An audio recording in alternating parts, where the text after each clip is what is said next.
Juan Kapitulo 6, versikulo 35.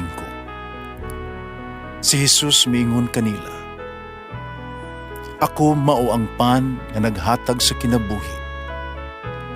Ang muari kanako dili nagayod gutomon, ug ang mutuo kanako dili nagayod uhawon." Pan sa kinabuhi. Maglikon unta sa mong pagtuo o gagaka kami sa pagtuman sa imong mahal nga kasuguan. Manaa kaninyo. Santos nga Ebanghelyo sumala ni San Mateo. Si Jesus miingon, "Pagkalaot ninyo mga matutudlo sa balaod, ug kamo mga Fariseo, di pakaron ingnon. Sama kamo sa mga pantyon nga pinantalag puti, nanindot tan-awon sa gawas, apan sa sulod, puno sa bukog, sa mga patay, ug sa mga hugang butang. Sa mga paagi, sa gawas makita sa tanan nga kamo maayo, apan sa sulod ninyo, puno kamo sa pagkaroon ingnon ug sa mga sala. Pagkalaot ninyo mga matutudlo sa balaod kamo mga Fariseo, di pagkaroon ingnon. Nagbuhat kamo og mga manindot kayong lubnganan alang sa mga propeta, kaya dunuhan ninyo ang mga monumento ni adto mga maayong kinabuhi. Nag-ingon kamo, kung kami nagpuyo pa sa panahon sa atong katigulangan, dili unta namo imuon ang ilang gibuhat. Ni patyon ang mga propeta. Musagyaan ko ninyo nga mga kaliwat kamo ni adtong mga tao nga patay sa mga propeta. Busa padayon ug tiwasan ninyo ang gisugdan sa inyong katigulanan." Ang Ebanghelyo sa Ginoo. Pasalamati ang Ginoo kay siya maayo, ang iyang gugma mulungtad hangtod sa kahangturan. Pasalamati ang Diyos sa tanang mga Diyos, ang iyang gugma malungtaron. Pasalamati ang Ginoo sa mga Ginoo, ang iyang gugma malungtaron.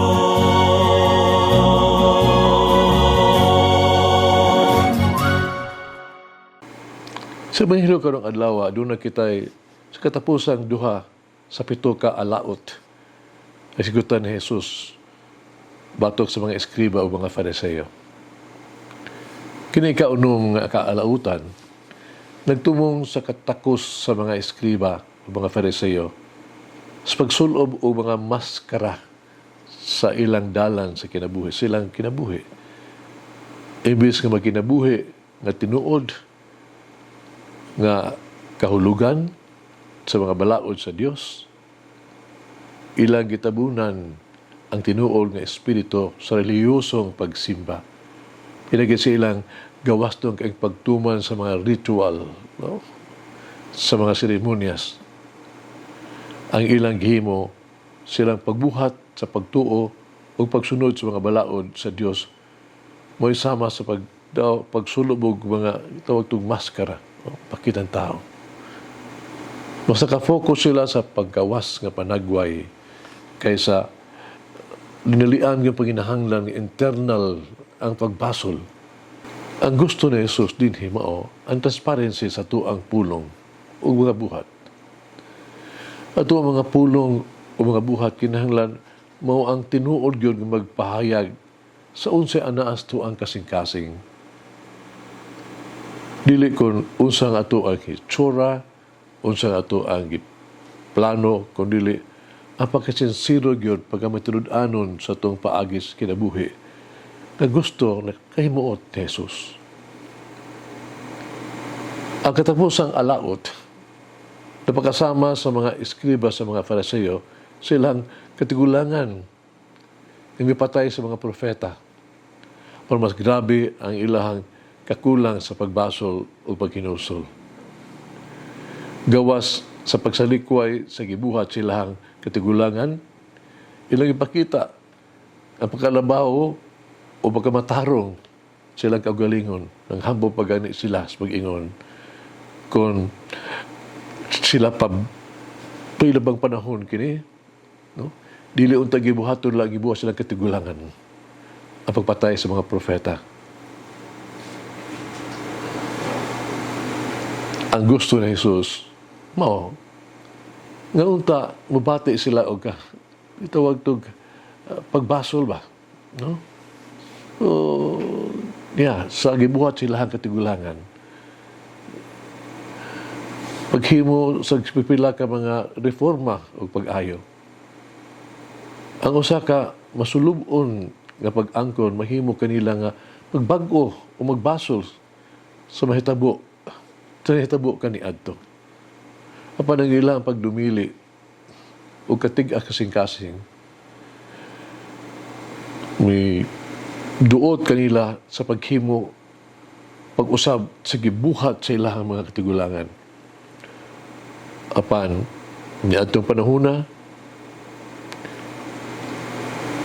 nila si Jesus na ay ilag nila ngadto sa krus, ngadto sa kamatayon.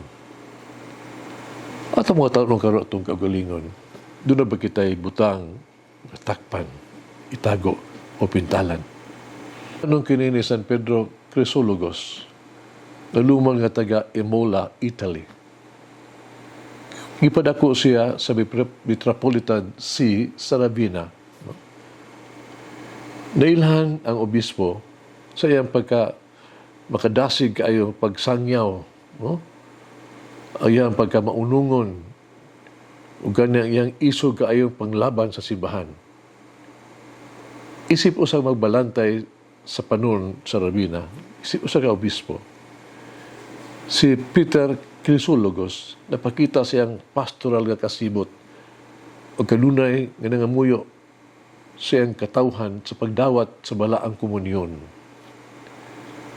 Gisaway niya ang usa ka gubot kaayo nga bag-ong tuig nga kasaulugan.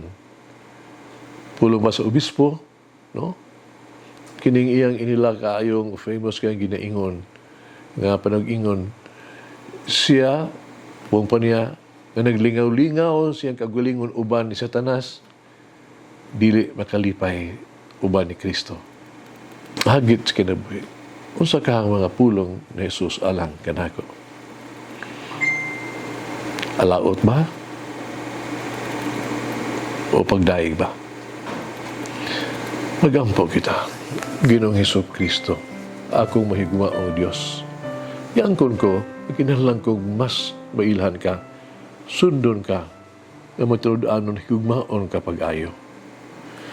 Gidawat ako sa dayag, kadunay usa ka butang nga ako ang kagalingon, na kinahanglan akong tangtangon, kinahanglan akong putlon, para ako mahimong mas duol kanimo, ug mahimong takos kanimo. O Ginoong Hesus, ako mahigugmaong Dios. Yangkon ko nga kinahanglan kong magtrabaho o magbuhat pa alang kanimo. Kinahanglan kong mabuhi ug ako ang kinabuhi alang kanimo. May sama kanimo. Saan ko, Ginoong Hesus? Nabuhaton ko kini karon dayon. Amen. Mama Mary, intercede for me that the Lord may enter my heart and put my life into right order.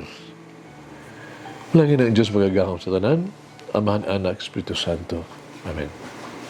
May the Lord of the divine mercy bless us all, heal us from all diseases and suffering.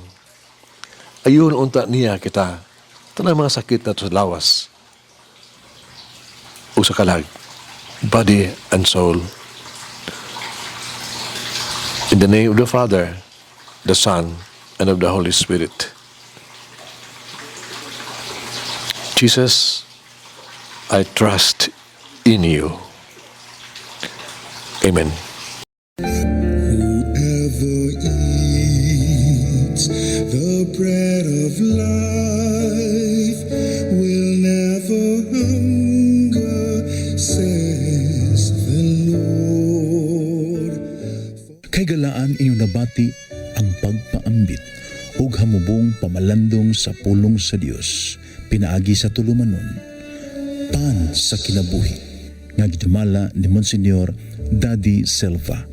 Hangtod na usab sa sunod higayon, daghang salamat.